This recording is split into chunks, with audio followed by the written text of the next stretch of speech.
Leaving the country will, of course, be full of new educational experiences, both professionally and personally. But some of the ones that I think really made a big impact were communication skills, learning to take on unfamiliar or risky scenarios, and with that being flexible, and then being resourceful. Leaving a place that you're comfortable with and going into something that is completely unfamiliar in many ways is a really big challenge. And part of this challenge is just the fact that you're there, and even if you're with people that you know, trying to adjust can be half the battle. I really felt like being abroad, I learned what it was like, or got a glimpse of what it is like to feel illiterate. And as a future English teacher, I think that will really be useful for me, for students who don't understand the language maybe, or even just struggle a little bit. Having my ability to read taken away really opened my eyes up to what some students may feel like if they struggle with that themselves. I had to learn to speak through broken English, or maybe using one word to communicate multiple sentences.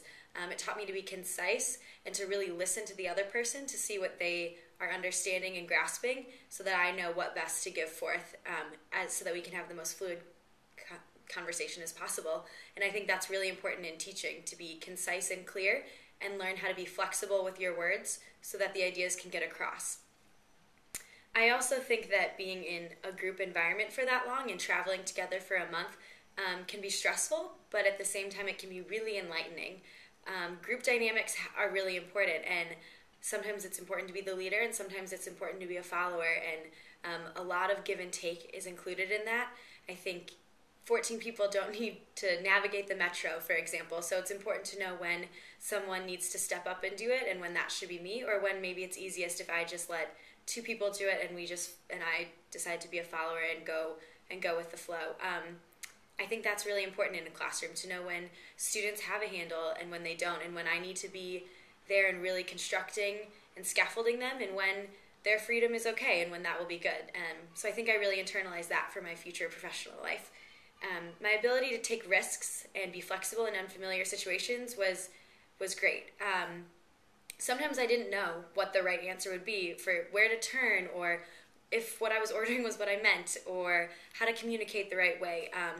But not doing it will never get you further. So I learned to just go for it, and if it doesn't work, how to adjust and how to change it, and let that internalize for the next time. And if it worked, to remember that as well and to use that again. And that was true in just a lot of scenarios, whether it was just talking or directions, or working with students in the Netherlands. It's all new, but really going for things and trying and adjusting as you go was very important. And I think I'll use that in my future classroom and in my personal life, in many scenarios. I think that's a life skill that you can experience in America, but being abroad, it's really heightened because you have to be very aware of others' reactions. And just being resourceful, I think, was a huge thing. Coming here in the Netherlands, you don't necessarily know what your classrooms will have, or what will be available to you, or what people are expecting of you, and you don't know what to expect of them. So being resourceful and looking around at what you have and what you can do and making the most out of that is really important. Schools are not always set up the same, and one experience will not be parallel to another in many scenarios. So being able to look at what it is that you have and do things with it is key. In some classrooms, I really had to stick to paper and pencil, and that was fine, and you can do creative things with that, writing stories and drawing and using new words and incorporating them and acting it out is great. And in others, a smartboard is there, and that's awesome too, because they can do interactive activities through that. But while it's very different on the resource end, you can learn the same. I think another huge part is, while I was in another country, I was also not with my university. Going to Indiana University and studying with MSU, I didn't think would be very, very different. They're both large colleges, big schools, ed students, but I really noticed that there are differences across that too. So having my eyes open that there are changes around the world, but also just close to where I am, I think it helps me relate to students better, and I'm going to have a better perspective of not assuming much when it comes to what my students will be like, and rather having them show me and then adjust to them the best way that I can.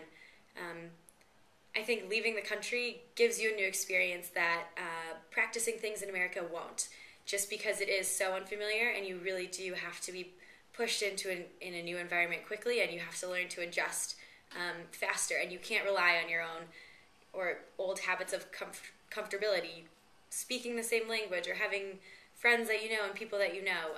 It really helps you get a firm sense of agency and I think in a rare scenario. So overall, I think this trip was incredibly beneficial for both my personal and professional life, and I think that these experiences I will carry with me throughout my entire educational career.